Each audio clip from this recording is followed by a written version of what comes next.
champagne glass slipped from someone's hand and shattered across the marble floor. I could hear gasps ripple through the church. The same mouths that had mocked me moments earlier now frozen in disbelief. But let me take you back to how it all began.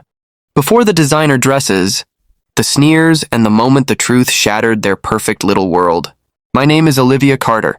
I'm 32, and for the past decade, I've lived in laboratories more than in living rooms. My hands have held microscopes, not martinis. My work? Developing gene therapies that save children's lives. But I don't talk about it. I never have. Because I learned long ago that some people listen only to titles, not truths. And in the weeks leading up to my wedding, I learned that the people marrying into my life had never truly seen me. When Ethan, my fiancé, told me he wanted a traditional ceremony at his family's estate in the Cotswolds, I agreed. His parents are old money, the kind who wear pearls at breakfast and call people like me interesting charity cases. Still, I thought love could bridge that gap. I was wrong. Because on the morning of my wedding day, while I stood in a simple silk gown I'd designed myself, Ethan's sister Charlotte looked me up and down and said, "You're wearing that? No designer? No stylist? Ethan deserves better." I smiled, but my stomach sank. I didn't know it yet, but by the end of the day, they'd try to humiliate me in front of everyone, and they'd fail spectacularly. The estate looked like something out of a royal documentary. Acres of manicured lawns, chandeliers larger than cars, and guests dressed like they were auditioning for a magazine cover. My best friend Maya helped zip up my gown. "You look stunning," she said softly. "Ignore them." "I'm fine," I lied. But I wasn't. Ethan's family had been polite at first, painfully polite, like they were tolerating me. His mother, Victoria, once told me over tea, "We're thrilled Ethan finally found someone who grounds him." Translation, someone beneath him. I brushed it off. I wasn't marrying his family. I was marrying him. Or at least that's what I thought. The ceremony was set outdoors under an ancient oak tree. As guests arrived, I could hear murmurs. "Who designed her dress? Did she really come in a cab? She's a scientist, darling, not exactly a socialite." Maya clenched her fists. "I swear, Liv, give me one reason." "No," I interrupted. "They'll expose themselves soon enough." Inside the bridal suite, Victoria swept in wearing a gold gown that screamed authority. "Darling," she said, scanning me. "Minimalist, I see. Very understated." "I prefer timeless to trendy," I replied. Her lips tightened. "Well, just remember, today, you're representing our family now." She left before I could answer. An hour later, as I stood ready to walk down the aisle, the whispers continued. Then Charlotte, Ethan's sister, came rushing in.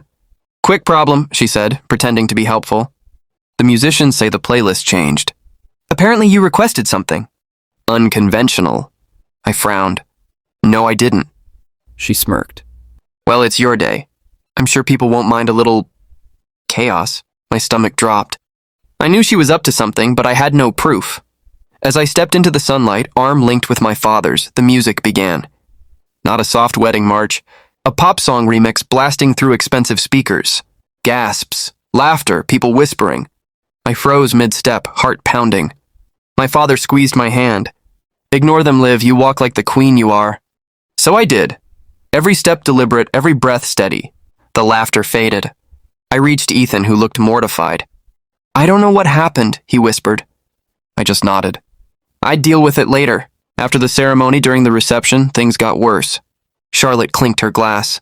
"Speech time," she announced, smiling too brightly.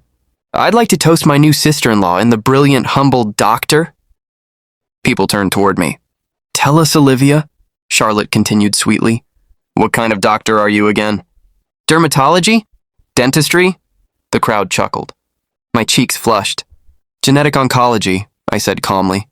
"I design therapies that help children survive rare cancers." The laughter died instantly, but she wasn't done. "Oh, of course," Charlotte said quickly, trying to recover. "Well, that's lovely." Her friends exchanged looks. One muttered, "Still doesn't make her one of us." Ethan didn't say a word. He just stared down at his drink. And then came the final blow. Charlotte accidentally spilled red wine down my dress. "Oh my God, I'm so clumsy," she squealed. People gasped. My simple silk gown now looked ruined. Maya leapt up. "You did that on purpose." "Relax," Charlotte sneered. "It's just a dress." Not like she can't buy another one. Oh, wait. I was shaking. Not from shame, but fury I'd kept bottled up too long. Before I could respond, the priest, Father Reynolds, appeared beside me. "Miss Carter," he said kindly, "are you all right?" "I'm fine," I said, forcing a smile. "But maybe we should continue inside. It's chilly." He nodded, and when he turned to the crowd, his next words silenced the entire room. "Ladies and gentlemen," he said clearly, "please rise for Dr. Olivia Carter, recipient of the Nobel Prize for Medical Innovation." The room erupted in murmurs. Cameras clicked. Gasps everywhere. Charlotte's glass slipped from her hand and shattered. Ethan's mother went pale. "Nobel?"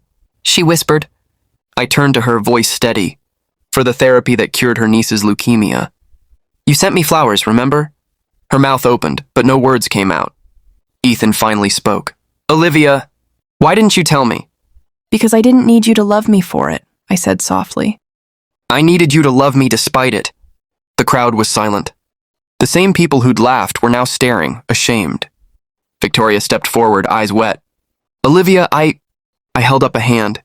"Don't apologize to me. Just treat people better. The ones without titles, without connections. You never know who you're really looking at." Charlotte was crying now, her mascara streaking. "I'm sorry," she whispered. I nodded. "Be better.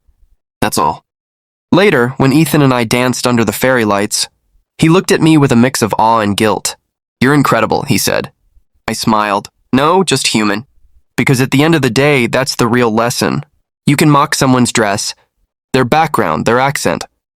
But kindness, quiet strength, and grace, those are priceless.